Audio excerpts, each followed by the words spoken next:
Dale. Está libre. Bueno, buenas noches. Como ustedes verán, hay un solo expositor acá hoy. Iban a ser dos expositores. Uno era la voz del gobierno, Miguel Brown, pero me comunicó hoy, a mí y a Andrés, que está con anginas, razón por la cual no los pudimos obligar a que concurriera. Así que yo le planteé a Andrés el desafío de ser el único expositor. Así que el único expositor que va a tener tiempo para desarrollar lo que tiene, que es mucho, yo ya lo escuché y es muy interesante, pero por si no lo conocen, siempre le pedimos a los expositores una breve reseña de su biografía, en este caso académica. Podría haber habido otros datos, pero no están acá. Los más importantes son estos, dice. Son los que no están. Bueno, Andrés es doctor en Economía por la Universidad de Buenos Aires, es el director del Departamento de Economía de la Facultad de Ciencias Económicas, de la UBA, es profesor titular regular de la UBA en la materia de Desarrollo Económico, director ejecutivo de la Red Sudamericana de Economía Aplicada, Red Sur, investigador independiente del Consejo Nacional de Investigaciones Científicas y Técnicas, y profesor invitado de las Universidades de San Andrés, profesor en la Maestría de Economía, dictó numerosos cursos de grado y posgrado en diversas universidades del país, fue director del Centro de Investigaciones para la Transformación, el CENIT, desde marzo de 2007 a abril del 2016. Una vida te pasaste ahí. Es autor de Premio CONEX, Diploma de Mérito, Disciplina de Desarrollo Económico, por lo cual me parece que un día de esto lo invitamos a una charla sobre desarrollo económico que Alisa desea que alguien hable de desarrollo económico en este club. Alguna vez. Es autor de diversos libros y artículos publicados en revistas académicas especializadas, tanto extranjeras como nacionales. Bueno, se especializa en temas de desarrollo productivo, innovación e integración internacional, que es el motivo por el cual lo hemos invitado. Yo lo escuché a Andrés López, a Ricardo Carchoffi y a Miguel Brown en una charla que compartieron en la Fundación ALEM, a la que yo concurro de vez en cuando, por razones obvias, y me resultó extremadamente interesante la charla y la discusión posterior, por lo cual decidí aprovechar, era económico para mí, la mesa estaba armada, los expositores los conocía, decidí hacer una mesa con muy poco esfuerzo. No me salió todo lo bien que esperaba. Carchoffi el 10 no podía y el secretario de Comercio de la Nación se me enfermó. Le dije hoy a la secretaria que en mal momento, que eso no se hace, pero no pudo hacer nada. Miguel me pidió si se podía reagendar. Yo le dije que era imposible porque nuestra programación ya está elaborada y no podemos cambiarla. Y le escribí a Andrés López, que me dijo, esto va a ser un embole, así solo yo acá frente al auditorio. Yo le garanticé que no, porque él es muy agradable exponiendo. En todo caso, si es un embole no lo dicen, seamos polite, la corrección política manda acá. Así que hecha esta breve introducción y agradeciéndole infinitamente a Andrés que se prestara a ser el único expositor, lo cual no es fácil, llenar 2 horas. No voy a llenar 2 horas. Él no, pero sí, ya los conozco usted. Bueno, le dije que tiene tiempo para explayarse con tranquilidad, con calma y tomarse con calma todas las preguntas para responderlas. Dicho esto, lo dejo a Andrés a cargo de la exposición, le deseo suerte y que no me recrimine nada después por la vía privada. No, gracias por la invitación, un placer estar acá y lamento por ustedes y por mí la ausencia de Miguel y también Ricardo, ya sabíamos que no iba a poder venir. De hecho, porque si salía bien pensaba proponerles ir por los barrios después a reproducirla, ¿por qué no? Por el interior del país. Es una suerte de sitcom de la integración internacional. Bueno, acá tengo un breve índice, parece más largo de lo que va a ser, pero simplemente para ordenar la charla. Entonces, lo primero que quiero decir, íbamos a hablar de integración internacional, vamos a hablar de integración internacional, entonces me parece que lo fundamental es el título inicial, ¿no?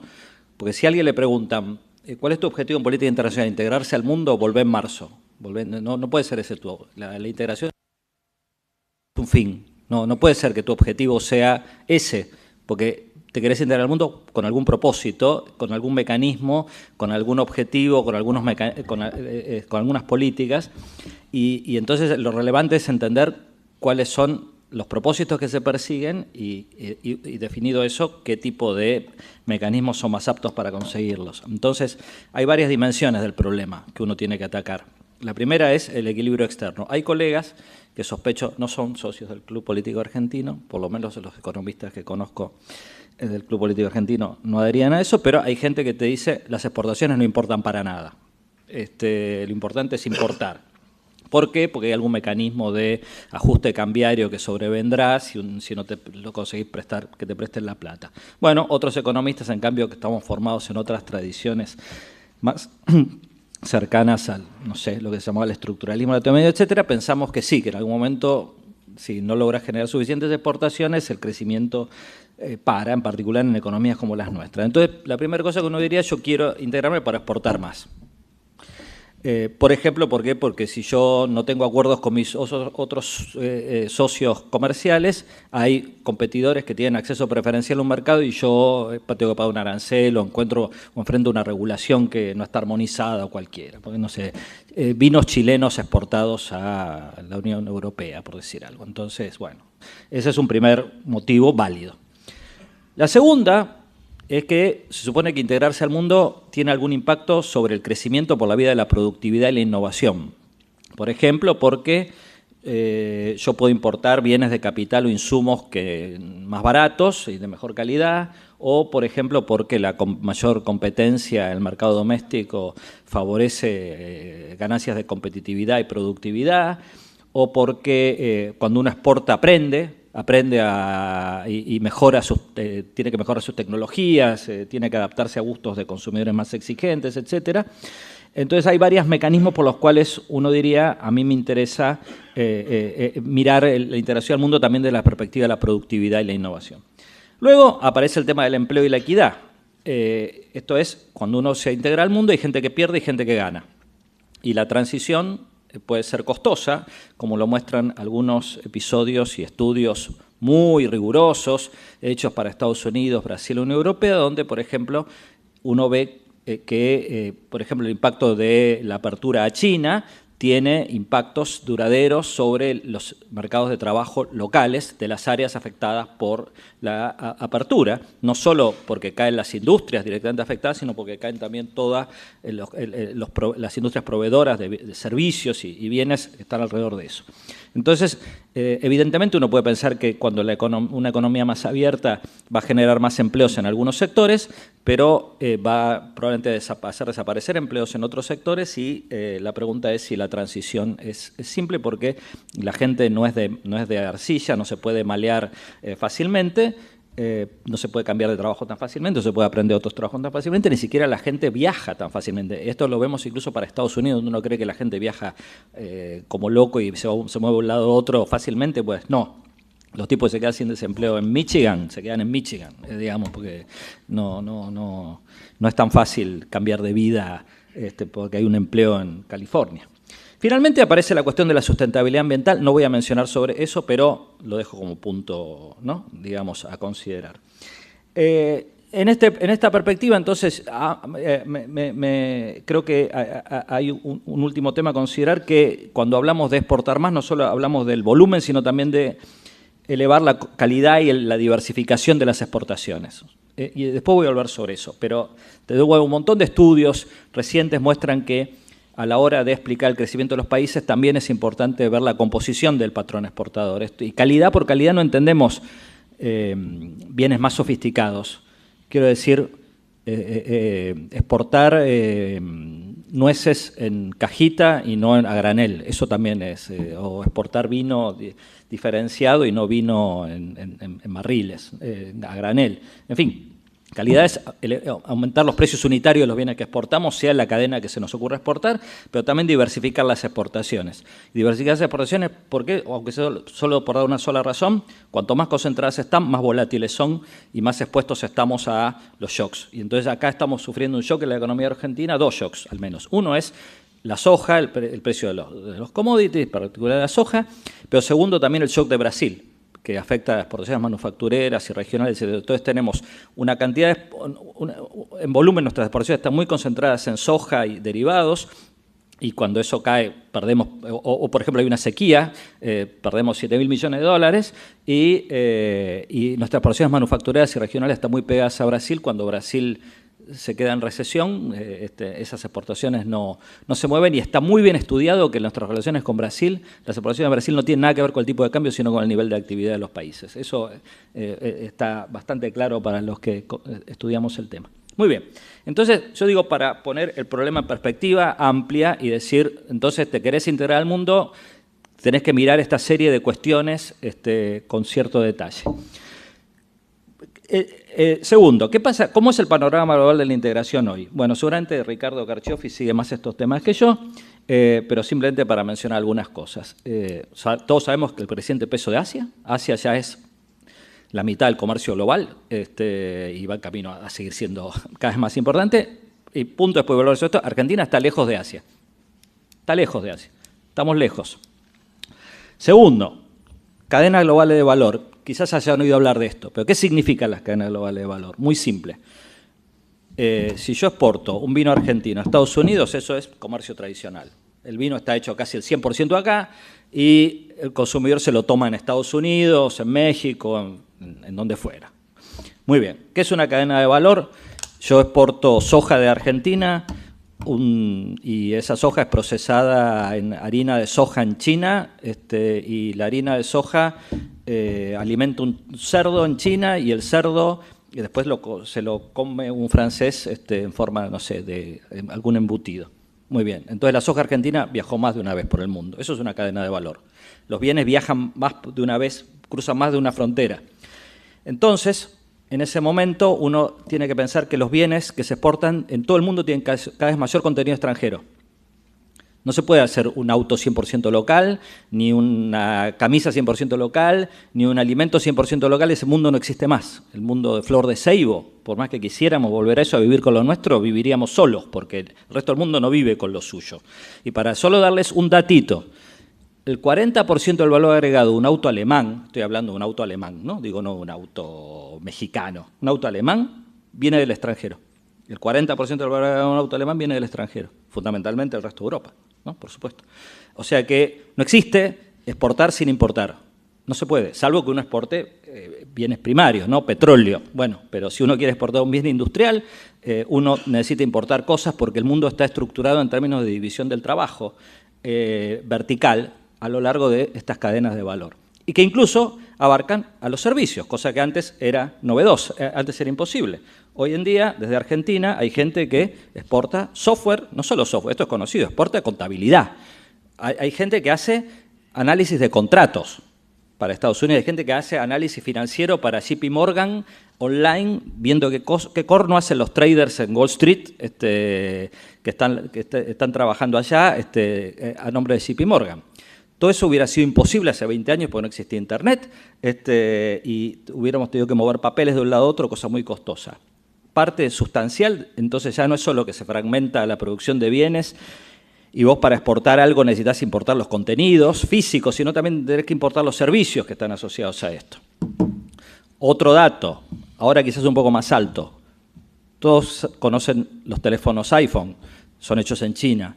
¿Cuánto del valor agregado de un iPhone se hace en China? 5%.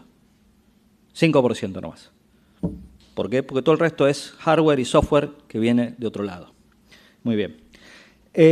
Si hay cadena de valor, alguien las organiza, y los que los organizan son las empresas que gobiernan las cadenas de valor. No se autoorganiza, no es que nos autoorganizamos y alguien confluye en insumos y algún lado llegan a China y sale un iPhone. No, digamos, Apple organiza esa cadena de valor en función de alguna política interna de maximización de beneficios, en donde especializa ciertas filiales o ciertos subcontratistas en algunas cosas que pueden hacer eficientemente.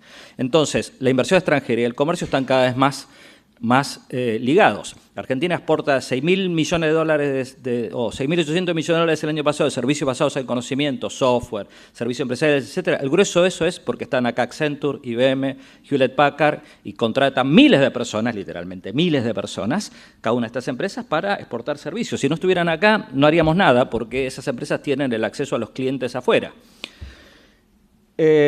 Luego, esto no me voy a extender, pero Ricardo me dijo que lo iban a invitar a Kirchhoff y a Brown para hablar de acuerdos. Los acuerdos en el mundo están estancados, ¿no? Digamos, el multilateralismo está estancado, es obvio, cualquiera que lee los diarios sabe eso. Y los megacuerdos, en cambio, los acuerdos bilaterales no están estancados. Los acuerdos bilaterales siguen creciendo, siguen aumentando, siguen su vida, ¿no? O sea que el mundo es un mundo más de cara a cara que multilateral. Mala noticia para países como los nuestros, que son chiquitos y de poco poder. Es mejor sentarse a la mesa. He visto con alarma que hay precandidatos presidenciales que creen que Trump está haciendo muy bien porque van cara a cara y negocian uno a uno, muy bien para Trump, quizás, ¿no? Digo, pero para los países pequeños, lo sabemos desde que entramos alguna vez a la universidad, la arena multilateral es nuestra única manera de defendernos. La bilateral siempre salimos perdiendo. Muy bien. Ya les hablé del rol de los servicios. Bueno, y después hay una serie de cosas que quedan como amenazas o oportunidades, según las veamos. La industria 4.0, la automatización de tareas, todo eso es pronóstico, sobre los cuales no me voy a meter. Nada más que sepamos que si queremos hablar del futuro, tenemos que pensar que las cosas del futuro pueden ser diferentes a cómo son hoy y pensar en cómo nos vamos a adaptar. Muy bien. Entonces, tenemos un mundo internacional complejo, como siempre. Creo que el mundo, ¿no? La área internacional nunca fue simple, va cambiando la complejidad. Y tenemos una cierta necesidad de integrarnos más al mundo porque después, ya lo sabrán, somos una economía muy cerrada. Pero después voy a volver sobre eso. ¿Qué tipo de políticas? Hay gente que cree que la única dimensión de política que influye sobre la integración internacional es la política comercial directamente. O sea, lo que hace, por ejemplo, Miguel Brown desde la Secretaría de Comercio, que administra los aranceles y las negociaciones. Bueno, esa es una parte, por cierto, esencial, pero no es la única. Hay al menos 4 más. Y que interactúan. La segunda es apoyo a los exportadores. Está muy bien contada una historia, la historia del vino argentino, por ejemplo. ¿Cómo llegamos a exportar vino diferenciado?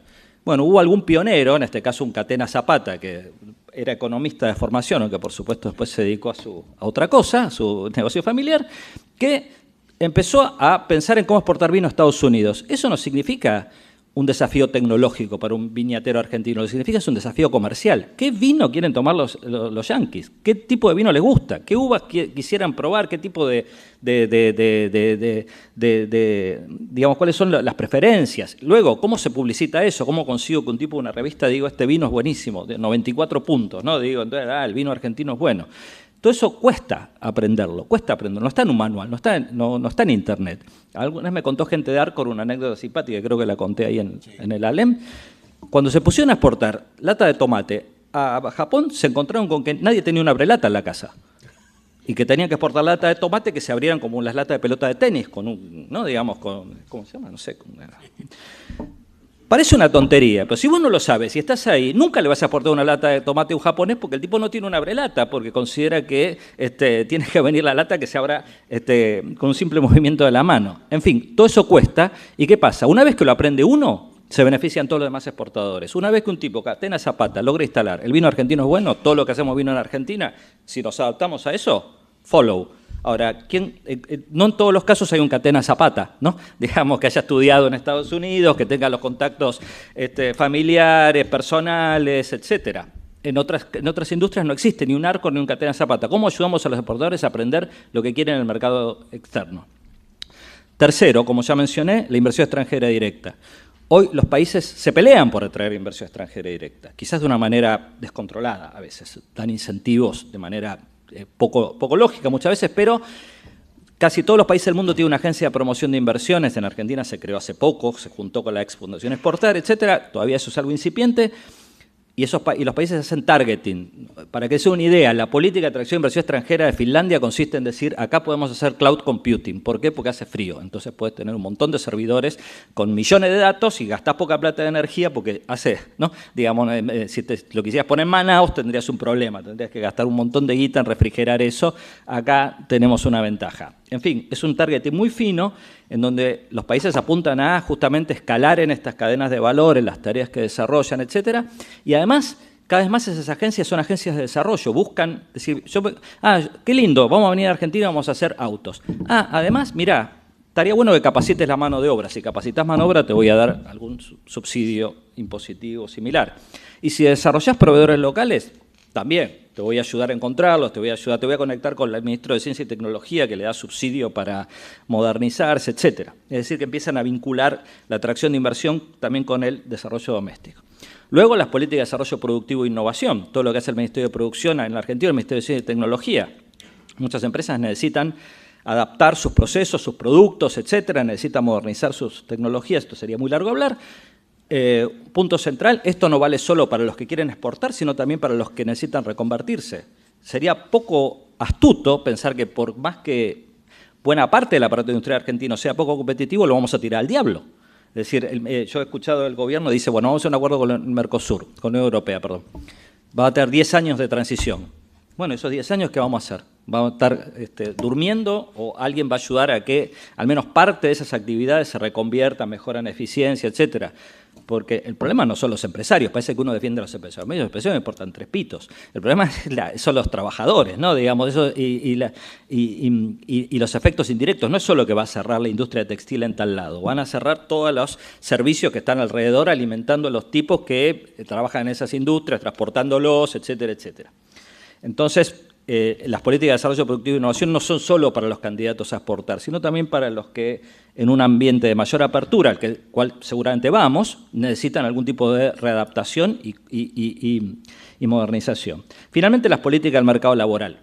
Como mencioné, la apertura puede tener significativos impactos sobre el mercado laboral, hay que ayudar a la gente a reentrenarse, a encontrar oportunidades de trabajo, tener información, etcétera, y la experiencia internacional muestra que algunas de esas cosas se pueden hacer bien.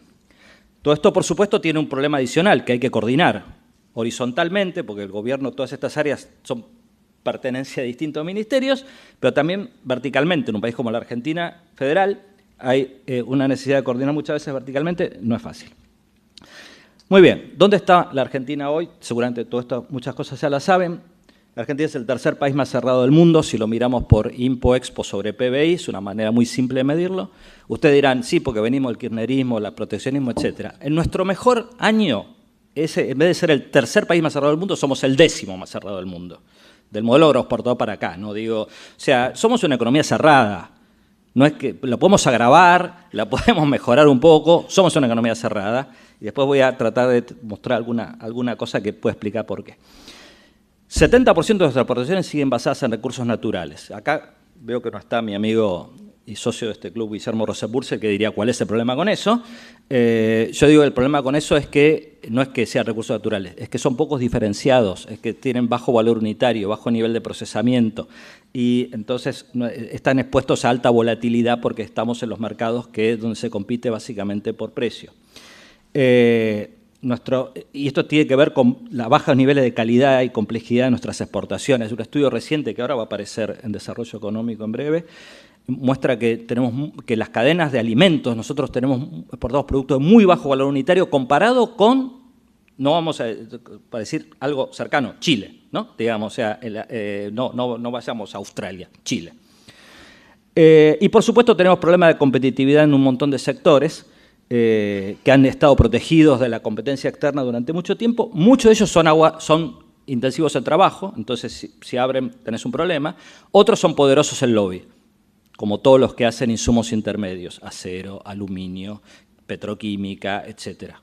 Esa gente no es intensiva en empleo, pero es intensivo en teléfonos y apretes a los funcionarios. Muy bien, tenemos...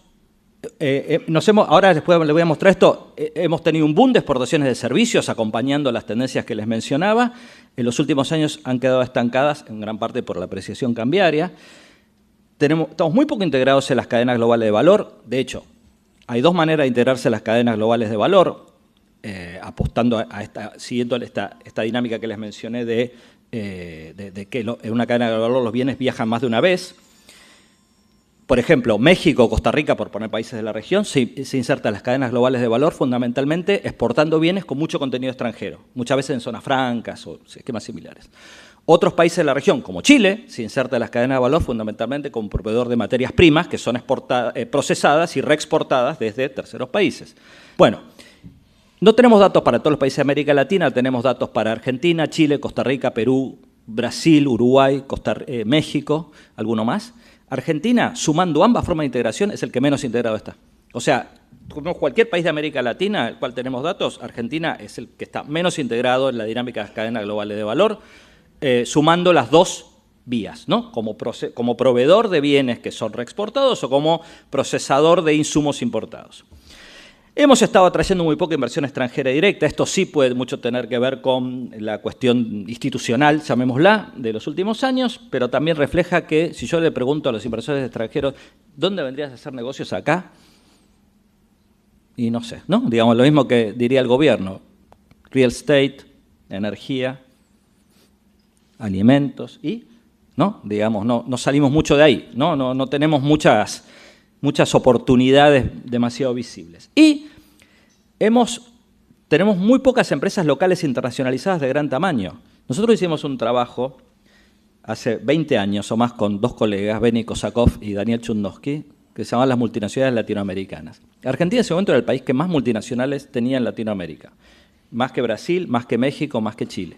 Hoy estamos atrás de esos tres y parecidos a Colombia, que no por, ¿no? Digamos, menospreciar, pensamos que es una economía más compleja, con empresas más dinámicas. Bueno, pues no, Digamos, tenemos muy pocas empresas de gran tamaño internacionalizadas y las podemos nombrar. Techin, Arcor, Globant ahora, Mercado Libre. No preguntemos dónde están los headquarters de esas empresas, ¿no? Que no es Argentina, ciertamente, pero bueno, eso es otro problema.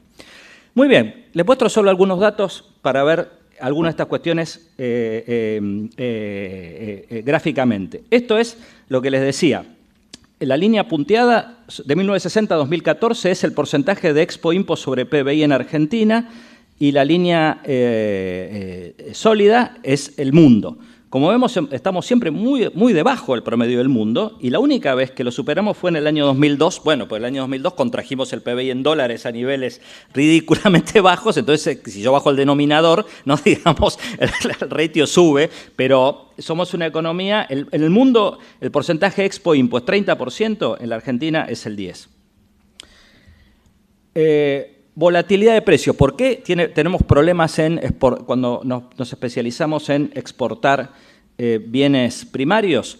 Esa es la volatilidad de los precios entre el año 1970 y 2016, ¿no? Es una medida del desvío de los precios año a año, en promedio. Como ustedes pueden ver, los bienes menos volátiles son los bienes manufacturados. No andan, una computadora, un auto vale siempre lo mismo, más o menos, no vale muy distinto.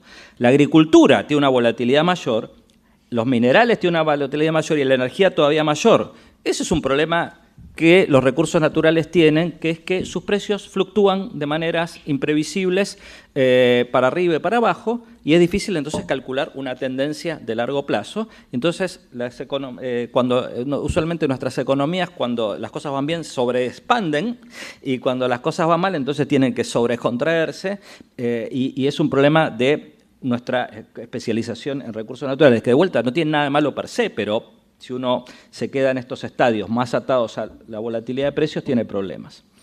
¿Cuán importantes somos nosotros en el mundo? Ya dije que somos una economía estructuralmente cerrada. Bueno, fíjense, por ejemplo, nosotros somos el 0,7 de la población mundial, el 0,7 del PBI mundial, el 0,6 de la población. Pero, por ejemplo, en materia de exportaciones de manufactura somos apenas el 0,16. En materia de exportaciones de alta tecnología somos el 0,07, nada, no existimos. En materia de exportaciones automotrices, que es nuestra gran estrella exportadora de la industria, somos el 0,38, o sea, mucho menos que nuestra población, menos que nuestro PBI. Apenas nos destacamos en exportaciones agrícolas, ¿no? Donde somos el 2,5% del mundo. Por ejemplo, y de saliente, lo que les decía, capacidad de empresas que se internacionalicen, somos el 0,06, nada. No existimos en esos ámbitos y estamos muy por debajo de lo que nos correspondería en una imaginaria línea de tendencia en función de nuestro PBI o nuestra población. De aquí solamente, bueno, esto no me importa tanto porque no quiero aburrirlos con datos, pero lo que les quiero mostrar, algo en lo cual nuestro colega Daniel Heyman, fuente de toda sabiduría en la macroeconomía argentina, siempre insiste. Las exportaciones argentinas en cantidades están por debajo de la del 2008 y el 2011, no en precios, en cantidades, ¿no? Digo, y en cantidades están desde el 2014 estancadas y, como si ustedes ven, alcanzaron su pico allá como el 2011, 2012, etc. O sea que no es que nos afectó solo los precios, estamos exportando menos en cantidades que hace 5 o 6 años. Es un problema serio, ciertamente. Y acá lo que les decía, hemos tenido nuestro último gran descubrimiento exportador. A veces, hace unos años se empezó a hablar de eso, descubrimientos exportadores, ¿no? Decir, bueno, cuando emerge una nueva actividad exportadora potente, son los servicios basados en conocimiento. Como ustedes pueden ver, hasta el 2008 tuvimos tasas anuales extraordinarias de crecimiento, 40% anual, 30% anual, etcétera. Pero ustedes ven que a partir del 2012 empieza el sube y baja y hay más caídas que avances. Dos problemas. El tipo de cambio se aprecia. Estos son actividades totalmente de trabajo intensivas, pero también falta gente. Falta gente, porque yo necesito, si yo quiero duplicar esos 6.000 millones de dólares, necesito 100.000 personas más que sepan programar, por ejemplo. ¿Dónde las voy a sacar? Hace poco salió en Infobae una nota ridícula de alguien que escribió que vamos a generar 500.000 puestos de trabajo de estas actividades. Díganme, ¿dónde van a salir esas personas? Porque yo no sé programar, no sé ustedes, pero digo, pero no anda por ahí la gente, ¿no? Digamos, claro, no, sí, pero bueno, todo suma. Muy bien. Ahora, yo les decía, algunos condicionantes estructurales de por qué somos una economía cerrada. La primera, como les mencioné, estamos lejos de los principales hubs del comercio global. Y les muestro esto. El mundo de las cadenas globales de valor en realidad no es tan global. Porque ahí ustedes ven tres nodos. Estados Unidos, China y Alemania. Y alrededor de los nodos están, en el caso de Alemania, los países europeos, en el caso de China, los países del este asiático, y en el caso de Estados Unidos, fundamentalmente Canadá y México, y en menor medida Chile, y ustedes pueden llegar a ver que Argentina está ahí lejitos, ¿no? Digo, eso mide la intensidad de los vínculos comerciales entre cada país. La Argentina está lejos de esos hubs. Somos el país que más lejos estamos de todos los hubs medidos en su conjunto. Los chilenos y los colombianos están más cerca de Asia, Colombia y Perú están más cerca de Estados Unidos, Brasil está más cerca de Europa y de Estados Unidos. Somos una región remota. Esto importa menos para los bienes los servicios que viajan por Internet. Justamente eso es parte de nuestro éxito. No importa dónde estás, si vas a hacer software para Estados Unidos, da lo mismo. Al contrario, te conviene el uso horario común, ¿no? Porque quizás tenés que operar al mismo tiempo. Pero si hablamos de bienes físicos, esos bienes tienen un costo que incluso va más allá de los aranceles. Por supuesto, estamos lejos en términos físicos, el costo de transporte físico. Y no tenemos una, comilla, ventaja, que sería que vamos a compensar eso con salarios bajos. Porque esas cadenas globales regionales de valor que les mostré se organizan en base a enormes diferencias salariales en cada región. Ahí ustedes pueden ver cómo se escalan, ¿no?, los salarios promedio en Asia, Europa y América del Norte. Entonces, es lógico, yo voy a terciarizar componentes de autos alemanes, voy a Rumania, porque está cerca y tiene costos laborales que son un tercio o menos de los que están en Alemania. Compartimos aparte un montón de aspectos regulatorios, etcétera, que se han sido homogeneizados. Y esto lo digo porque cuando hablamos de las negociaciones con la Unión Europea, a mí me dicen van a venir inversiones para atender la Unión Europea. Te digo, ojalá. Pues, ¿por qué vendrían? Porque hay otros países que son parte de la Unión Europea, no son parte de un acuerdo con la Unión Europea, y que están al lado y tienen diferencias salariales enormes, y son países mucho más previsibles institucionalmente, etcétera, etcétera.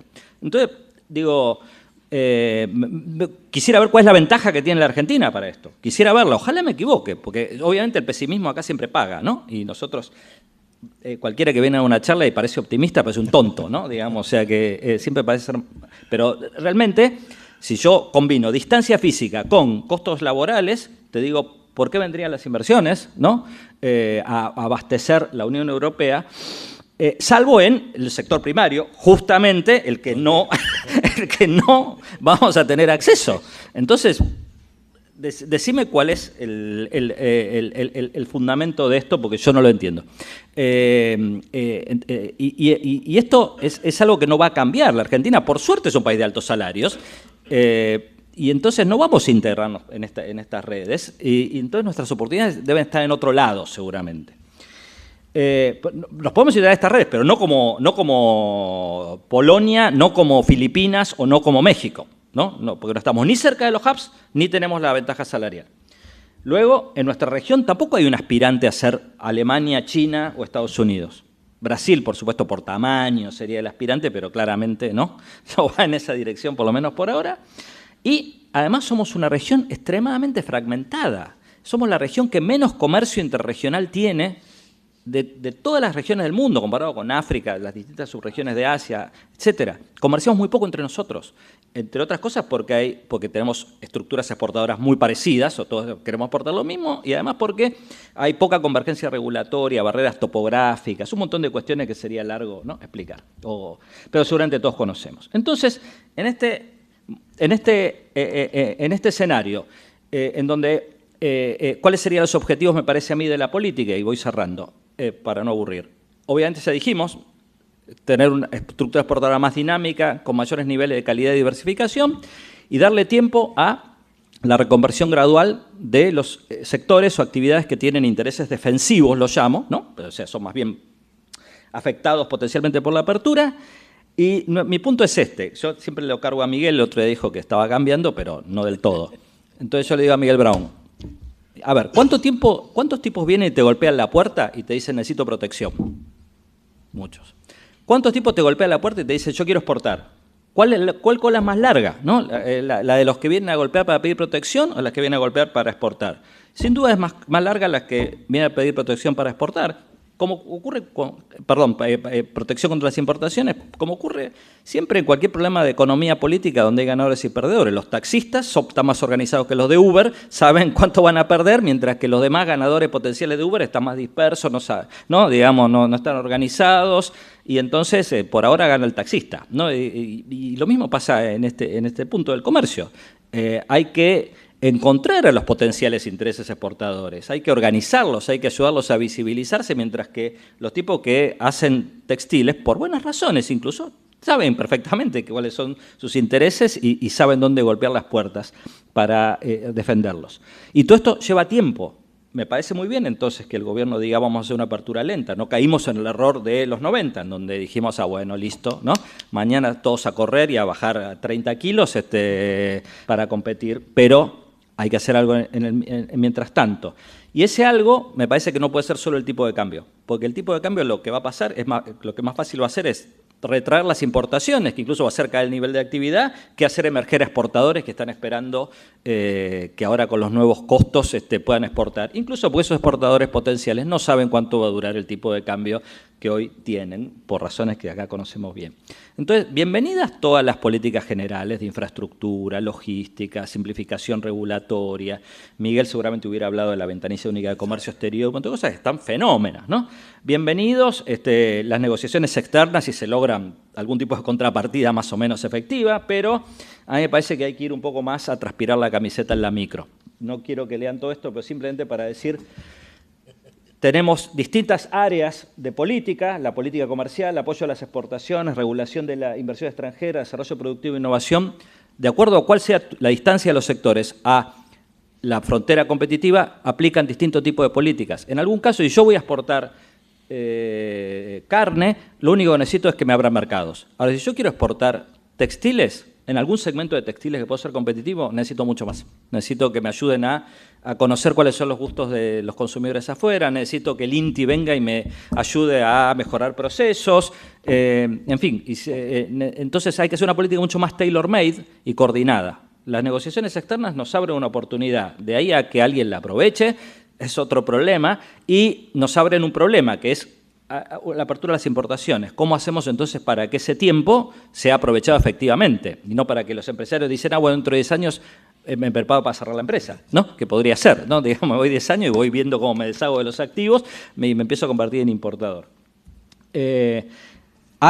La Argentina, por suerte, tiene políticas en estas áreas. No es que no existe nada. Existe un Ministerio de Ciencia y Tecnología, existe un Ministerio de Producción. Hoy el ministro de Producción nuevo seguramente tiene clarísimo todas estas cosas. No necesito explicárselas yo porque conoce el sector industrial mucho mejor que yo en el día a día. Pero hace falta... Yo no veo que esto esté en el debate público con la suficiente intensidad y en el discurso del gobierno con la suficiente intensidad, ¿no? Aparece mucho más las medidas transversales. De vuelta, bienvenido, que haya rutas mejores. ¿Quién va a decir que está mal? O aparece más las negociaciones internacionales y aparece menos este ámbito que parece que va a ocurrir solo, ¿no? O parece una cosa gourmet, ¿no? Decir, bueno, vos me estás mirando esto. Entonces digo, ¿por qué todos los demás países a los cuales nos queremos parecer hacen esto? ¿Están todos en la pavada, digamos, o es una segunda derivada? No, me parece que hay problemas un poco más fundamentales. Y esto sí requiere dos cosas que son complicadas. Primero, coordinación adentro del Estado, de vuelta horizontal y vertical. Y uno tiene un montón de anécdotas que sabe que muchas veces estas cosas no funcionan. Pero además, el diálogo público-privado, el gobierno ha estado haciendo estas mesas sectoriales, creo que es algo que en muchos lados ha funcionado bien. Estas oportunidades y estos desafíos no lo va a identificar un tecnócrata desde el escritorio. Tampoco puede ser simplemente que haya alguien que anote el sector privado quiere esto, hacemos esto. En algún punto hay que sentar a la gente a charlar y a intercambiar información y generar estrategias, etcétera. Si el gobierno realmente tiene una política, como parece tenerla, de progresiva exposición de la economía argentina a la apertura, hay que empezar a identificar un poco más finamente los problemas de cada sector y ver qué tipo entonces de políticas hacen falta.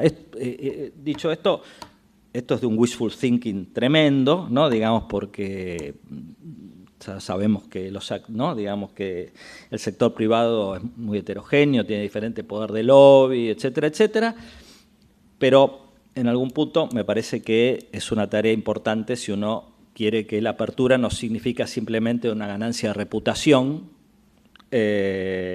o aumentar ese ratio de exportaciones e importaciones a algún nivel un poco más alto, sino que atienda a los problemas de desarrollo productivo e innovación y trate de amortiguar los costos en términos de empleo y equidad que la apertura puede generar en el largo plazo.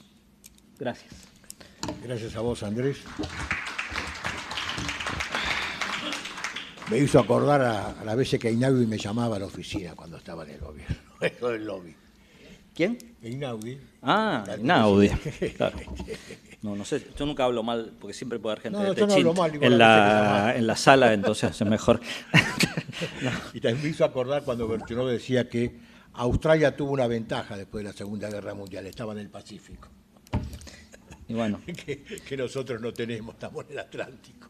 Bueno, dicho esto, se abre la posibilidad de preguntas. Guillermo Ariza ya levantó la mano, así que Guillermo, ¿dónde está el con las exportaciones pasa algo parecido a lo de la educación. El problema es la educación, entonces es una huida hacia adelante. Entonces, la exportación, el día que no exportemos, la solución es exportar. Por primera vez, yo soy bastante ignorante de todos estos temas, veo que es un planteo estructural, amplio, que abarca las distintas dimensiones, incluso las territoriales, geográficas, sociales. En fin, una presentación realmente magistral y que a mí me ha resultado muy útil. Dicho esto, y agradecer esa intervención, y me alegro que hayamos hecho la reunión a pesar de todo, te digo, hay una cosa que repite un amigo mío que sabe bastante de agroindustria y dice, una tonelada de Audi es más barata que una tonelada de carne de la cuota Hilton. Y él hace toda una argumentación a partir de ahí de que no está mal vender cuota Hilton si vale más que una tonelada de Audi y digamos, ¿qué quiere decir ahí? Que sobre nuestras exportaciones tradicionales hay mucho por hacer en el sentido de mejorar calidad, cantidades, diversidad de productos derivados, etc. El famoso valor agregado que en estas cadenas mundiales de interacción de bienes intermedios supone que en algún punto los que pasen por acá le agreguemos algo más que el 5% del iPhone de China, pero parece que es buen negocio para China hacer el 5% del iPhone. O sea que también con márgenes finitos, porque si es buen negocio hacer el iPhone en China y solo le agrega el 5%, yo me entro a preguntar un montón de cosas a partir de ese dato, que ignoraba totalmente.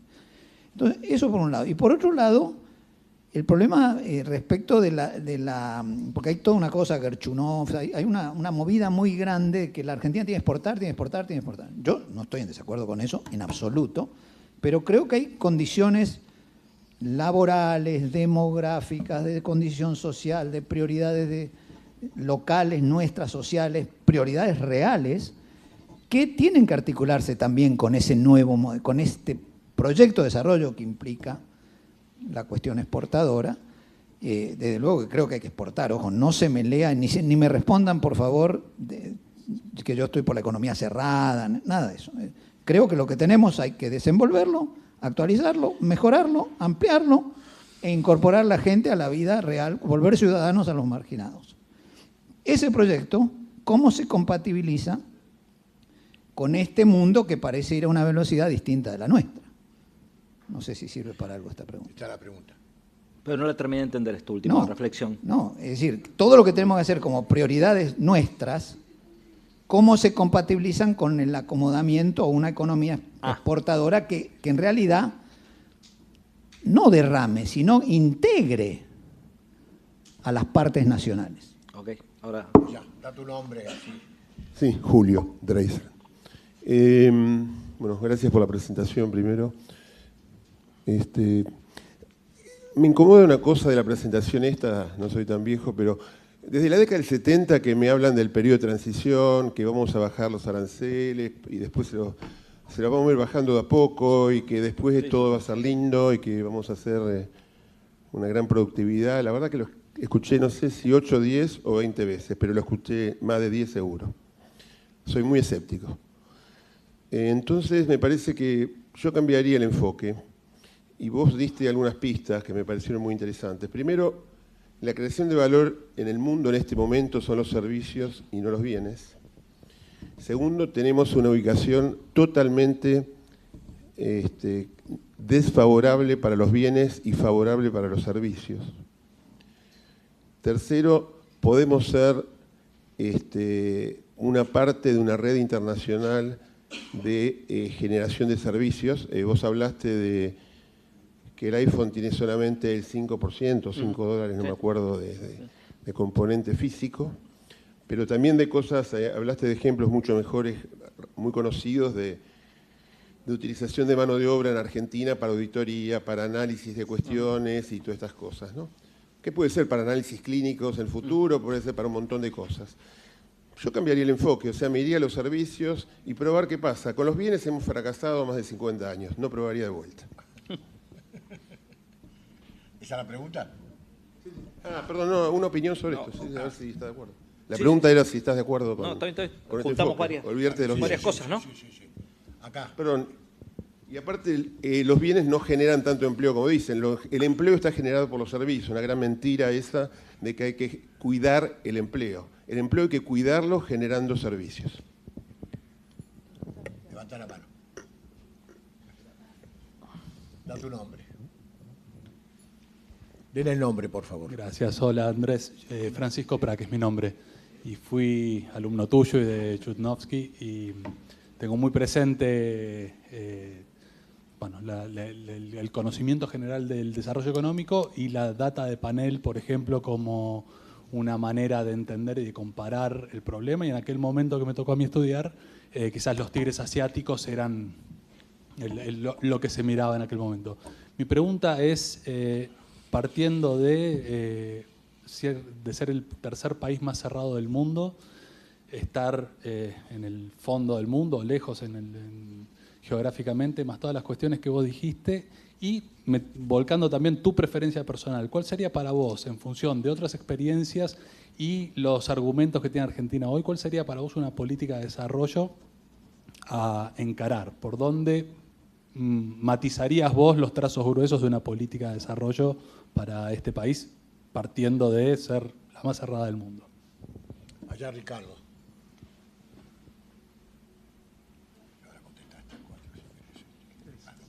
Dale.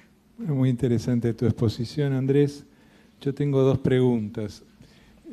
Una, salió hoy en el diario que Dante Sica viajó a Brasil porque el presidente Temer firmó un decreto donde da, no recuerdo bien si es por 20 años, una serie de ventajas a su industria automotriz, generando una serie de desgravaciones impositivas, tanto para los autos existentes como para los eléctricos que se hagan en un futuro, etc. En el caso de que esa decisión del presidente Temer no se pudiera modificar, dado que cambia totalmente las reglas dentro del Mercosur, en particular entre nuestros dos países, ¿qué pensás vos que la Argentina tendría que hacer? La segunda pregunta es, Jack Ma, el dueño de Alibaba, además de hablar con el presidente Trump, vino acá a hablar con el presidente Macri para ofrecer su plataforma y que nosotros podamos exportar a través de ellos. Yo he visto que un grupo de pequeñas bodegas se han articulado para exportar, también carne. ¿Qué potencial, no sé si vos estás siguiendo eso en detalle, qué potencial hay de, por ejemplo, que productores argentinos de alimentos actuales como Arcor u otras fabricantes se pudieran asociar con supermercados chinos y exportar en gran escala alimentos procesados a ese país o a la India, por ejemplo? Gracias. ¿Contesto esto? Derecho a réplica. Bueno, muchas gracias por las preguntas, sería largo, ¿no? Pero empiezo por lo de carne versus Audi y iPhones en China, que preguntaba Guillermo. No, en fin, antes pensábamos, o por lo menos el consenso del desarrollista hasta los 60, 70, y hay mucha gente que sigue pensando eso, se vincula con lo que decía Julio Dreisen, pensaba que la industria era el sector especial, ¿no? Digamos que era el sector especial en términos de ganancias de productividad, de cambio tecnológico, de generación de empleo, etcétera. Y hoy es cierto que eso no es así, aunque tampoco ha perdido totalmente su rol, me parece. Después uno puede discutir si Argentina puede jugar ese juego, pero claramente no solo los sectores de servicios hay un dinamismo tecnológico antes inusitado, sino también los sectores primarios. Y no solo hablo del agro, ¿no? También si uno va a ver la minería moderna, no hay gente poniendo dinamita y corriendo para que no le caigan las piedras. Es una actividad totalmente de alta tecnología, desde la exploración hasta la explotación y las cuestiones de sustentabilidad ambiental, etc. Ahora, yo creo que, de vuelta, para mí el problema hay que mirarlo multidimensionalmente, y una cuestión es el valor agregado que tienen los bienes, pero hay otras a pensar.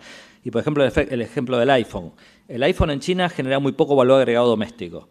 Ahora, eso seguramente le permitió a los chinos empezar a aprender sobre cómo hacer un celular, porque las empresas que van a dominar el mundo de los celulares en el futuro, si le creemos a las empresas que se dedican a esto, van a ser chinas, Huawei y compañía, ¿no? Que de hecho ya están disputándole el mercado a Samsung. Y esto es una historia antigua, ¿no? Digamos, Samsung empezó siendo un contratista de empresas americanas y japonesas, y hoy exporta electrónica a todo el planeta con diseños propios, etcétera. Es decir, que uno también puede pensar que aquí hay cosas que uno puede aprender a hacer bien. Coincido que en la Argentina parece difícil que aprenda a hacer bien ese tipo de cosas por un montón de cuestiones, incluso hasta por escala, pero en todo caso marco que hay algunas cuestiones que tienen que ver con el valor agregado, pero otras también con las oportunidades de aprendizaje y diversificación posterior que una industria te da. Lo de acompañamiento de lo social, y sí, evidentemente, yo no sé, ustedes seguramente, los que son sociólogos o politólogos, pueden hablar mucho mejor que yo de esto, no sé. En realidad, por supuesto que la economía argentina y sus empresas no hay una vocación por el libre comercio, si uno quiere pensarlo así, pero evidentemente me parece que hay algunos espacios para empezar a hacer negociaciones y mesas en las cuales estas mesas de actividades también se sienten los sindicatos, por ejemplo, a hablar y a plantear, a ser parte de estos arreglos. Pero evidentemente es una tarea difícil. Con relación a el tema de los servicios, sí, efectivamente, los servicios hoy son, por ejemplo, en promedio, un auto exportado por un país del OECD, el 40% es servicios. Y eso tanto Pero eso tiene varias componentes que hay que analizarlo un cachito bien, me parece. Porque yo, por ejemplo, me subo a mi auto y mi auto me habla, ¿no? Y puede ser que esté loco, pero no, en ese caso no oigo voces extrañas, sino que el auto realmente me dice, ¿no? Ponete el cinturón, ¿no? O a dónde tengo que ir, etcétera. O sea que los bienes tienen cada vez más servicios, tienen software. La heladera se va a conectar a internet y me va a enfriar la cerveza cuando yo le mando un mensaje, ¿no? En fin. Pero luego hay otra cosa que es relevante, que es la siguiente. ¿Por qué hay empresas argentinas exportando contabilidad o sistemas a Europa o Estados Unidos? Porque muchas empresas industriales han terciarizado esos servicios. Porque dice, mi negocio no es hacer, negocio de Ford no es hacer sistemas, es hacer autos. Entonces, que los sistemas me lo haga IBM. Y después IBM decide dónde corno localiza el mantenimiento del sistema informático de Ford. Si es en Argentina, en Costa Rica, en Canadá o donde fuera, donde le resulte más competitivo. Entonces, lo que quiero señalar es que, sin duda, el servicio es una oportunidad, pero también es una oportunidad en el sentido de ayudar a que los sectores exportadores argentinos de bienes mejoren su competitividad, proveyéndoles servicios de mejor calidad que los ayuden a ser más eficientes, a bajar costos, etcétera. Además, creo que otra oportunidad, de la cual se habla bastante, creo, pero menos de lo que uno debería, que es exportar servicios sobre la base de recursos naturales. Esto es algo que los australianos han hecho muy bien, ¿no? El principal exportador de software e ingeniería para la minería es Australia. Y entonces nosotros tenemos hoy una oportunidad de exportar servicios en base a nuestra dotación de recursos naturales. Y eso tiene que ver con la falta hay algunas cuestiones ahí a mejorar, por lo menos hasta donde yo entiendo y sé. La otra vez le pregunté a Carlos Palotti, que fue subsecretario de Servicios Tecnológicos hasta que volaron la subsecretaría como parte de la caída de reparticiones por el recorte del gasto. Fue presidente de la CESI durante muchos años, fue presidente de Argencon, la empresa que asocia a todos los exportadores de servicios modernos, etcétera. Y me dice, me estoy yendo a Mendoza, a ver al clúster de software de Mendoza. Le digo, qué interesante. Y decime, ¿esos tipos le venden a la industria del vino en Mendoza? No. ¿Y por qué no? Digamos, o sea, que la gente de los bodegas no usa software, no creo, ¿no? Digamos, y no creo que es un software extremadamente complicado, porque no es la NASA, ¿no? Ahora, hay como un mismatch entre, a nivel local, vos hablabas, creo, del desarrollo del tema regional, ¿no? Entre las industrias insignias de alguna región y tipos que le podrían proveer servicios y que, sin embargo, están exportando a Estados Unidos, bienvenido, pero también podrían existir algún esfuerzo de matchmaking, como ha existido en otros países, para tratar de ver cómo hacemos que haya una mayor interacción entre ambos polos, ¿no? Luego, con relación a que la industria no genera empleo, es cierto, probablemente, ojo que los servicios también se pueden automatizar, ¿no? En el futuro, incluido la programación de software, por ejemplo, o la contabilidad, pero si acá de vuelta cito a Daniel Heyman, que te diría, ojo, porque la industria todavía provee en Argentina empleo para gente que no conseguiría empleo en otras actividades por su nivel bajo o medio bajo nivel de calificación, lo cual, bueno, en fin, creo que es algo que uno podría considerar. No, sí,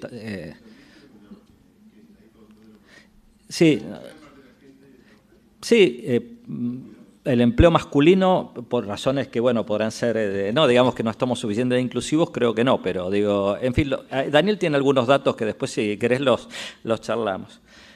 Política de desarrollo, si yo supiera cuál es la política de desarrollo, ya sería premio Nobel, no sé, digo, mínimo, ¿no? Digamos, no tengo la verdad que lamento decepcionarte, no creo que las políticas de desarrollo, lo que sí puedo decir es que no van a, cada vez descreo más de los ejercicios top-down. O sea, creo que la idea de los tecnócratas asiáticos juntándose a hacer la política de desarrollo no va más. Por un montón de razones. Primero, porque el mundo es mucho más cambiante. Con los coreanos, si se hace la política de desarrollo, vamos a hacer acero. Suponíamos que el acero iba a seguir siendo acero. Segundo, era una sociedad autocrática, ¿no? Es decir, vamos a hacer esto, listo, ¿no? Digamos, no te gusta, qué mala suerte, ¿no? Tercero, era evidentemente un mundo mucho menos interconectado y con menos restricciones a las políticas públicas. Hoy en día, si yo quisiera hacer todos los que hicieron, no digo que vos hayas querido sugerir que los coreanos no eran un modelo a seguir, lo que digo es que esos países hicieron un montón de cosas que hoy la OMC vendría y te diría no, no, no, no, no. Es decir, hay un montón de cosas que hoy están restringidas. Entonces yo creo que, no sé si hay una política de desarrollo, yo creo que hay que lo que hay que intentar pensar es qué tipo de estructura productiva es viable en la Argentina para alcanzar distintos tipos de objetivos que uno quiere combinar, que es que haya empleo suficiente, de calidad, que haya una dinámica exportadora que permita superar la restricción externa y que haya una dinámica de productividad que sustente el crecimiento. Y hoy en día no hay una bala de plata, no hay una sola industria que te va a resolver eso. El problema es cómo encontrar las oportunidades en diversos sectores. Brasil, autos. Eso, Julio Dreisen decía que hace muchos años que excluye el periodo de transición. Lo de los incentivos brasileños de los autos también lo escuchamos hace 20 años, hace 10 años. Cada tanto los brasileños vienen y empiezan a dar incentivos para que las automotrices se radiquen. Incluso es más, no sé cómo es ahora, porque desconozco lo que están haciendo ahora en profundidad. Antes hasta se peleaban entre los estados, ¿no? O sea, no era solo Brasil contra Argentina, era Sao Paulo contra Río Grande. Pero yo creo que es parte de un problema más general. El Mercosur debería tener una política que limite los incentivos a la inversión, que debería tener algún, porque si no, pero esto yo he visto, seguramente algunos de ustedes también, vos vas hoy y te dicen, vení, que viene Google acá, que se quiere instalar. ¿Y qué te pregunta Google? Te pregunta si acá hay capital humano, etcétera, y al final te pregunta, ¿y acá qué hay para mí? ¿Qué significa que hay para mí? No para el señor, no, digo, para la empresa. ¿Qué incentivos me van a dar? ¿Qué me van a regalar? ¿Qué subsidio voy a tener? Entonces van así por todos los países y al final, ¿qué termina eso? Erosionando las bases impositivas de los países y las bases regulatorias. En Costa Rica hace poco estuve con unos colegas haciendo un trabajo sobre las zonas francas y en la zona franca de Costa Rica regalan todos los impuestos, todos, hasta los inmobiliarios, hasta el alumbrado. No cobran ningún impuesto. Entonces uno les dice, che, ¿no es un poco exagerado esto? Ah, pero en Dominicana les regalan los terrenos. Ah, bueno. Digo, entonces, ¿qué es esto? Eso es delirante. O sea, a mí me parece que si evidentemente uno debería avanzar en Mercosur a tener una coordinación de incentivos como existe en la Unión Europea, donde vos decís, bueno, a ver, Brasil quiere dar incentivos a la industria automotriz. Bueno, si se van a radicar en Alagoas, puede dar X, porque Alagoas es una región subdesarrollada, con problemas de empleo, etcétera. Si van a ir a Río Grande, 0 puede dar. No, porque ya está, ¿no? Digamos, está por arriba del nivel de PBI per cápita promedio del Mercosur. Entonces uno debería lograr eso. Ahora, lograr esto con el gobierno de Temer. A Irlanda con una tasa de impuesto a las sociedades del 12,5%. Sí, pero los han ido presionando a cambiar, ¿no? Digamos, sí. No, pero es verdad. Pero hay todo hay un código. Lo que pasa es que lo que yo hablo es de otra cosa que es cierto. Los irlandeses, más antes tenían, era todavía más benéfica. Hablo de los incentivos específicos para proyectos de inversión. Efectivamente, no hay unificación de tasas impositivas, que sería otro problema y sin el cual Irlanda sin duda no hubiera traído toda esa inversión. Estaba hablando de, creo que lo que mencionaba Ricardo, es decir, vos sos Volkswagen, querés venir acá, yo te voy a regalar tanta plata. Es decir, a eso me refería. El otro también sin duda es relevante. Y finalmente lo de Alibaba, no sé, la verdad es que no. Sin duda sabemos que países que exportan productos primarios o tienen una dotación de recursos parecidas a la nuestra, como Australia o Nueva Zelanda, exportan productos más diferenciados a China. Si eso es posible replicarlo para la Argentina o no, sería interesante explorarlo. Carlos Kramer. Bueno, me conocen, Carlos Kramer. Estoy muy firme en mis vacilaciones y tengo muchas preguntas que de alguna manera se van a tejer entre sí. Primera pregunta. Del río Colorado para abajo, la Argentina es el único país que tiene 3 premios Nobel en ciencias. Esto no pesa para nada en ningún lugar. Segundo, hablamos del tema de las multinacionales. En una época la gran multinacional argentina era Bunge, ya está en el exterior. cuando en la época de Martínez de Hoz, Christian Zimmerman dijo, es lo mismo exportar cañones que caramelos. Y a un desarrollista de entonces, como yo, le saltaron los dos parietales. Hoy, una de las grandes multinacionales es Arcor, que exporta caramelos, entre otras muchas cosas. Tercero, el tema de la tecnología. De repente aparece un muchacho, un rusito, se mete con una computadora, a él se le ocurre Mercado Libre. No solo es una multinacional, tengo entendido que es una de las que en su tipo de especificidad cotizan más alto en América Latina si la quieren vender. Eso lo he leído en los diarios, no soy un experto. De este tipo no puede haber reproducción, no se lo puede clonar, no se pueden tener los óvulos y los espermatozoides de alguna manera para hacer la fecundación in vitro. No hay nada que hacer, porque llama la atención que nosotros hagamos eso. Y de repente es una empresa, creo que hay dos, creo que hay otra que también Sí, en el o mundo XL. internacional mojó el pancito. O sea, Y Globan, sí. todo esto viene a ver dónde se encuentran los nichos, ¿no? Como lo encontró Arcor o como los encontraron estos muchachos. El otro tema que me preocupa es el de la manufactura. Pregunto, la India, leo hoy que es puede ser la sexta potencia industrial. ¿Qué exporta la India? ¿O tiene una mano de obra tan esclava que todavía no tienen las máquinas de coser, que los ludistas la querían romper a palos y cosen así, no hay con qué derrotarlos? No puedo creer que en el mundo integrado de hoy esto se pueda hacer así. De alguna manera encontraron algún nicho donde meterse. Cuarto, el tema que vos planteaste muy bien, de todo el desarrollo de la infraestructura. Obviamente nuestra agricultura y nuestra ganadería no solo son importantes porque se ha producido una revolución productiva.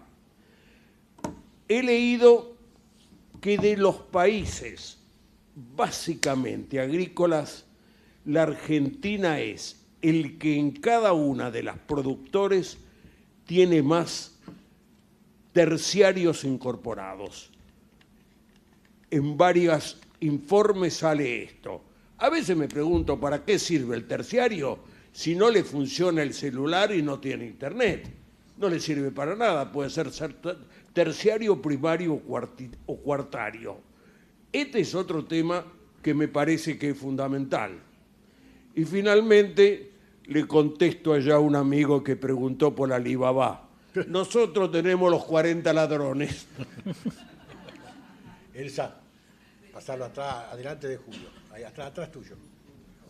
Tu nombre, por favor, tu nombre. Sí, mi nombre es Fernando Versa. Muy buena la exposición y yo quería pero decir, para simplificar, yo los problemas graves que veo que tiene el país, uno es la apertura económica y el segundo la infraestructura comercial, o sea, autopistas, rutas, ferrocarriles, que limitan totalmente cualquier emprendimiento fuera de lo que serían las grandes ciudades. Y que no sé si en tanto pesa la lejanía con el mundo si pienso que hago un ferrocarril que cruce la cordillera y estoy ahí nomás del Pacífico también. El punto es que creo que la apertura económica y la libertad creo que haría que los emprendedores, como nombraron Mercado Libre, surjan por sí mismos sin ayuda del gobierno, porque el mercado se abriría solo. Creo que eso es clave, sin ayuda del gobierno, fomentar una expansión económica, y el ejemplo que doy por ahí, que se me ocurre ahora, cómo eso en Australia, cuando cayeron los commodities de carbón y hierro, cómo el país se reordenó rápidamente, productivamente, y por ejemplo, ellos cerraron su industria de automotriz. Ellos producían 1 millón de vehículos al año en los 70 Y de repente un día para otro decidieron cerrarla y no hubo ningún cataclismo en el país. Se adaptó perfectamente porque fue creciendo sola la industria de servicios, el turismo, que ellos viven mucho de eso también. También la educación, tienen turismo, exportan educación porque va mucha gente a educarse a Australia, y ahora lo que crece en Australia solo, sin impulso del gobierno, sino por la libertad de tener acuerdos comerciales, es la industria alimenticia. Sobre todo la carne, se está desarrollando mucho lo que es la industria frigorífica también. O sea, cómo la libertad, la apertura comercial de un país, la libertad de que entren y salgan capitales sin que el Estado esté regulando, fomenta eso solo. Eso quería preguntar más o menos. ¿No hay ninguna otra pregunta? Adelante. Después te anotamos. Sí. En toda esta charla, muy interesante, por cierto, la tasa de inversión no se mencionó. Y realmente si vamos al campo de batalla, o sea, si vamos a la micro, probablemente vamos a encontrar, es más, en una mirada casi pedestre, una especie de asincronía entre la planta que nuestro amigo industrial tiene en Lanús y la casa que nuestro amigo tiene en el country de no sé dónde, con su sucursal en Punta del Este. Entonces, hay un problema probablemente de inversión y como me apunta muy bien Carlos, un problema cultural también detrás, creo. La joven, no conozco tu nombre.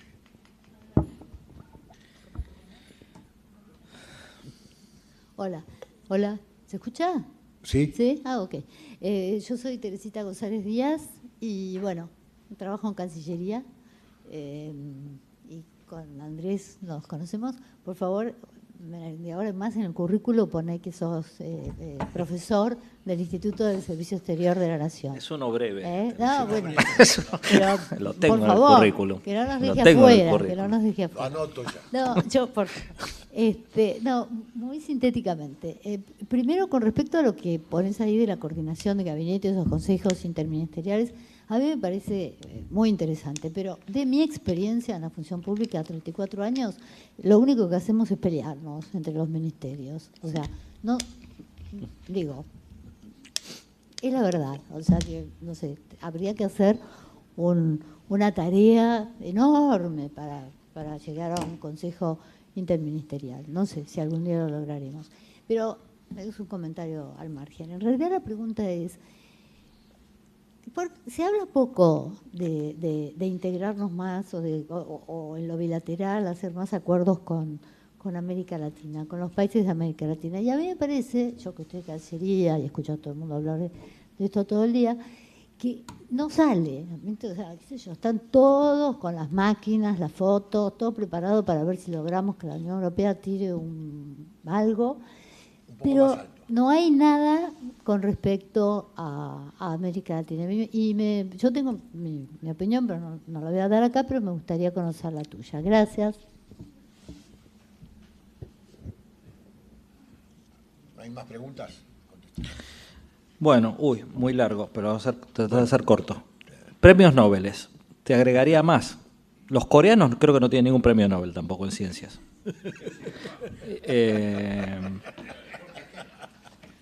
Ahora voy a decir algo cuantitativo, no sé, pero digo, cuando uno mira y compara, eso lo tengo, es otra presentación que tengo por ahí, la participación de los países de América Latina en publicaciones científicas referiadas, ¿no? En Scopus o bases de datos similares, y en patentes internacionales, encuentra que la primera es mucho mayor que la segunda. Es decir, somos muy buenos publicando, limitándonos a las ciencias duras, O sea, saco las publicaciones en ciencias sociales, porque alguien me diría, bueno, publicamos las tonterías que dicen los economistas. No, ciencias duras nomás.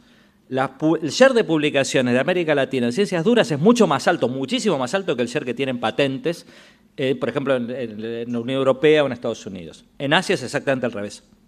Tienen mucho mayor ser de patente. Entonces hay un problema viejo que los que estudian temas de sistemas de innovación conocen bien, ¿no? No hay una conexión entre los sistemas científicos y la dinámica productiva. No es solo de Argentina. Argentina es el único que tiene 3 premios Nobel, pero a todos los países de América Latina le pasa más o menos el mismo fenómeno. Las causas de esto serían otra, ¿no?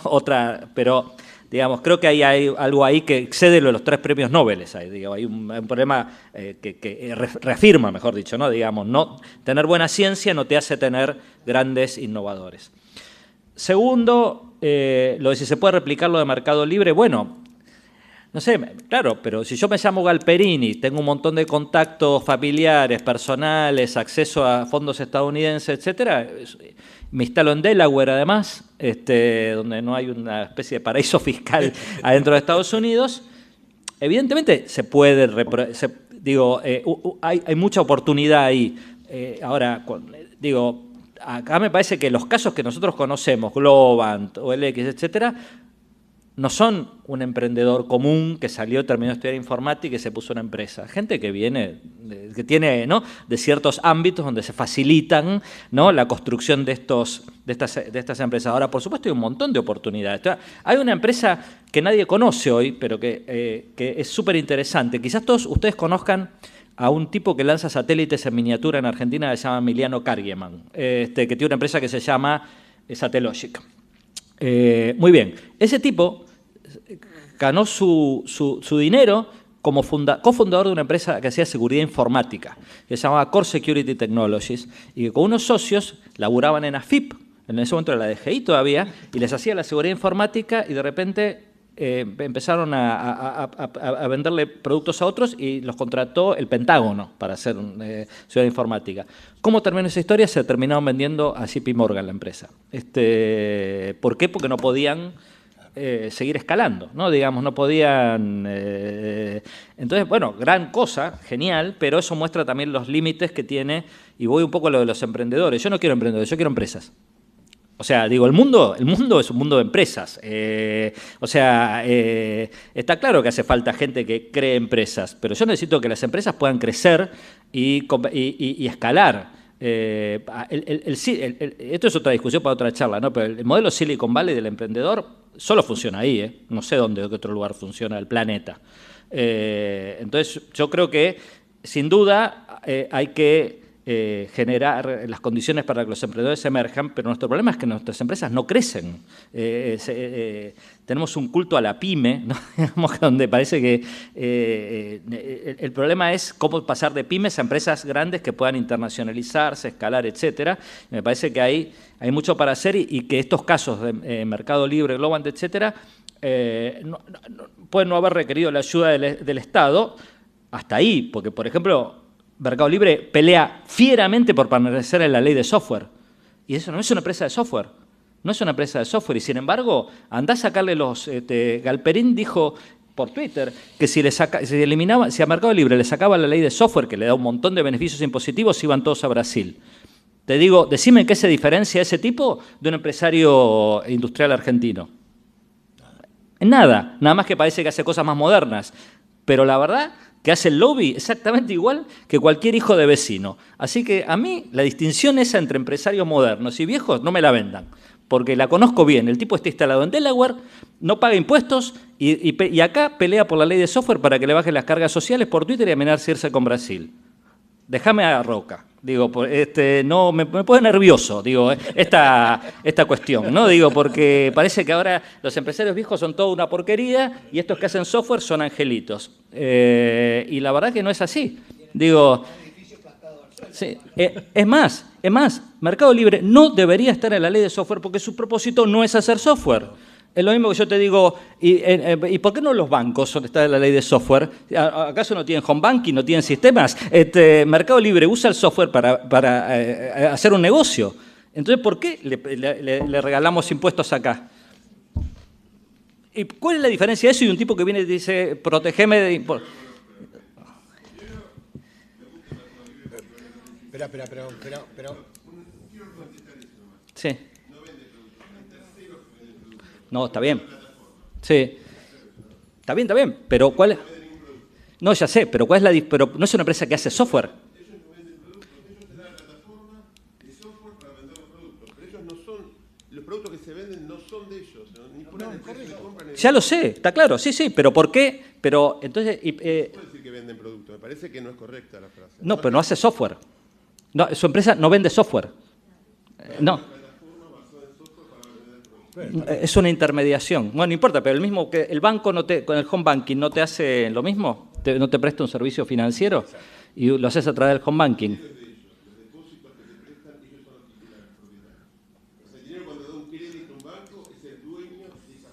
Bueno, está bien. Dejemos la discusión ahí. Está bien. Después lo discutimos. Después lo discutimos personalmente. Cuando... ¿Cómo? No, no dice que no haya. Yo no digo que no haya, lo que estoy diciendo es que esa gente también Claro. aprovecha beneficios del Estado, ¿o no? Ah, está bien. Y hace lobby público para mantenerlos. ¿Estamos de acuerdo en eso? Sí, sí. ¿Están en la ley de software? Sí. ¿Tienen rebajas impositivas? Sí. ¿Y por qué? Porque yo estuve cuando se hizo la ley de software y te puedo asegurar que no era el propósito que Mercado Libre estuviera ahí. Pero bueno, eso lo podemos charlar después.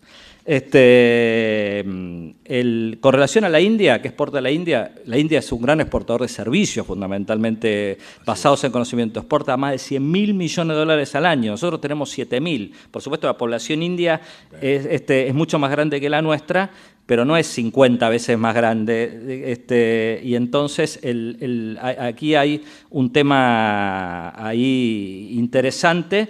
Pero además la India exporta farmacéuticos, genéricos, exporta autos, en fin. Pero es su gran competitividad internacional está en los servicios, más que en la manufactura, y donde es reconocido y fue el primer gran estrella exportadora de servicios. Ahora, y de vuelta a los empresarios. Yo creo que los empresarios argentinos, no creo que sea un problema cultural, me resisto a esa explicación. En el sentido de que si traemos empresarios suecos se van a hacer argentinos también, o las empresas extranjeras que están acá en Argentina tienen un comportamiento diferente. Creo que no. Creo que se adaptan perfectamente a las reglas de juego de la Argentina, ¿no? Digo, o sea, yo creo que los empresarios argentinos se comportan así porque...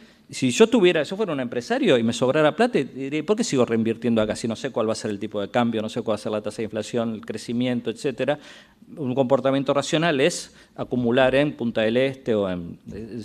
¿Por qué le pediríamos algo diferente? Me parece que...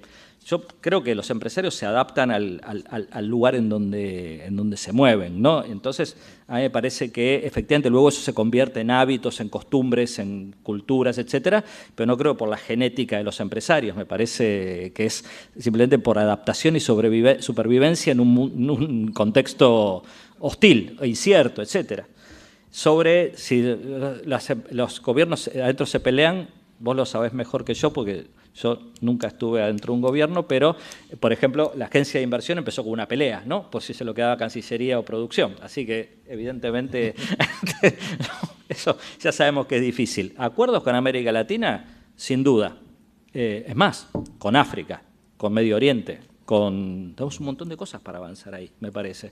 Bueno, Miguel Brown podría haber contado, si hubiera venido, que, por ejemplo, están avanzando en algo que parece muy tonto, pero es fundamental, que es acumulación de reglas de origen entre los países de América del Sur. Es decir, que te permita, por ejemplo, que, para los que no saben, pero regla de origen es, yo tengo un acuerdo con Brasil, y entonces yo, para exportar sin aranceles, necesito tener cierto contenido local mínimo.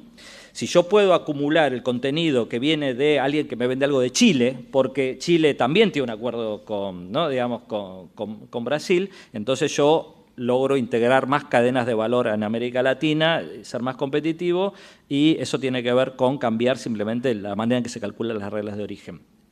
O sea que, y creo que en Aladi, de hecho, está casi todo liberalizado el comercio en términos de aranceles, ¿no? Digo, está bastante avanzado, más bien hace falta en otro tipo de convergencia, ¿no? Digo, regulatoria de este tipo, pero claramente tenemos, me parece, mucho para avanzar.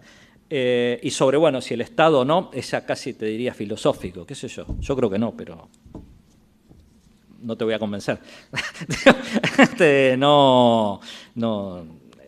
En fin, ¿no? Digamos, Los economistas pueden hacer muchos experimentos microeconómicos, hacer econometría, hacer hasta experimentos aleatorios, etcétera. Saber por qué un país se desarrolló o no, o es más rico o pobre, no lo vamos a poder determinar nunca con algún tipo de verosimilitud científica. Son historias que se cuentan, ¿no? Digo, después uno te dice la econometría de si le diste un subsidio a tal, ¿qué pasó? Pero las historias más grandes, y no sé.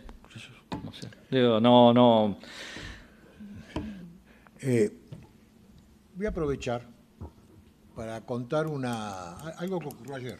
Estaba mirando, tengo costumbre de mirar C5N, y estaba el programa de Slotoviazda, sí, y llevó a un empresario coreano, argentino, un coreano que vino a la Argentina hace muchos años, una historia de vida, ¿no? Que vivió en una Villa Miseria y es un empresario textil muy importante, Fundación Proteger.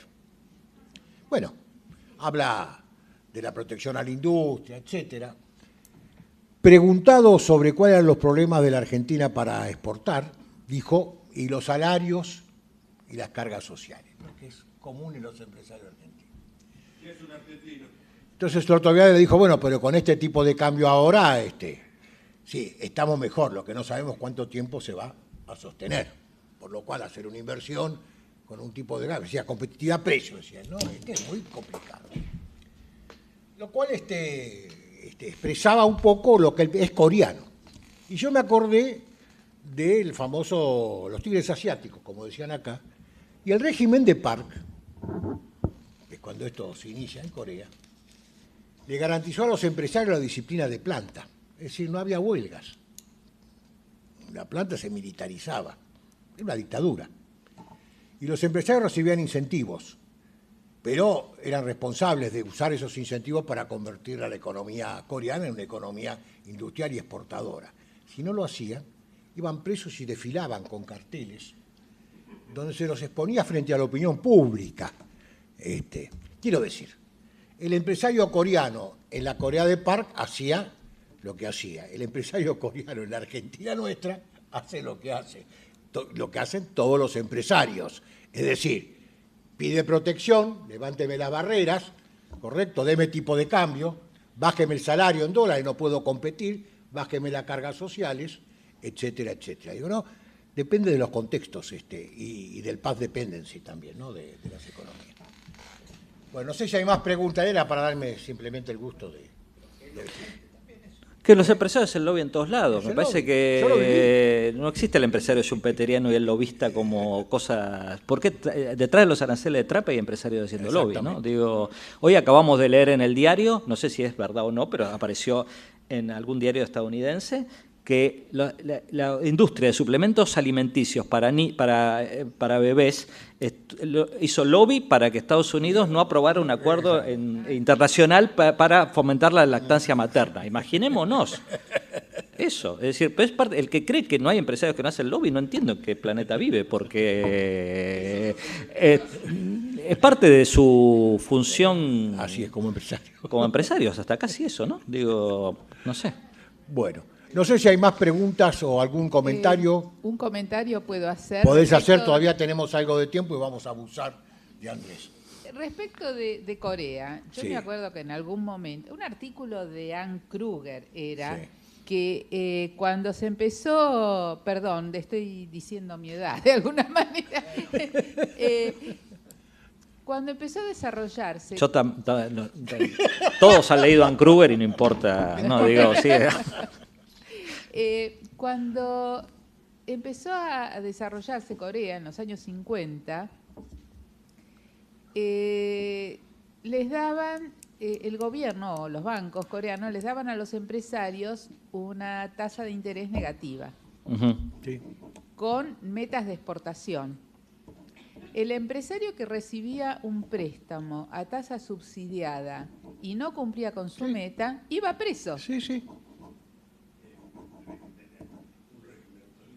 Bueno, ese era el tema. Bueno, no sé si hay más preguntas, Quedemos- consultas. A tanto no me animo. Este, Yo simplemente decía que le saque la ley de software a Mercado Libre. Meterlo yo creo- preso es un poco... que compararnos con países No, no, está bien.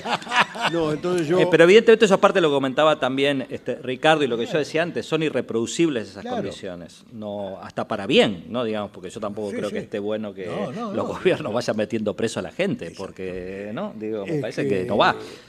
Son sociedades que tienen ya una estructura de colmena que es muy difícil reproducirla en la Argentina, claro. Yo recuerdo, hará de estos 10 años, que en el Nacional Buenos Aires estaban preocupados por la cantidad de coreanos que entraban.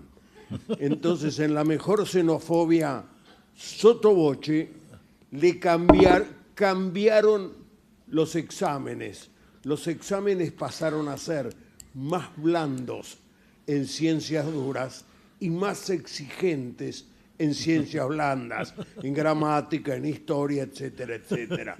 El primer año jodieron a los peruanos, a los coreanos. El segundo ya no, había la misma cantidad. Bueno. Igualmente, no, solo para ver que las cosas cambian, los últimos, desde hace 20 años, los papers sobre la economía coreana tratan el tema inverso, la captura del gobierno por parte de los grandes empresarios. O sea, porque ya no los pueden meter más presos, parece que más bien es al revés, ¿no? Digamos, los empresarios han crecido y ahora el gobierno es el rehén de los empresarios. Sí, se normalizó. Normalizó. Muy bien. Bueno, si no hay más preguntas, damos por terminado para no seguir abusando de Andrés. Le agradecemos la presencia. Gracias por la invitación.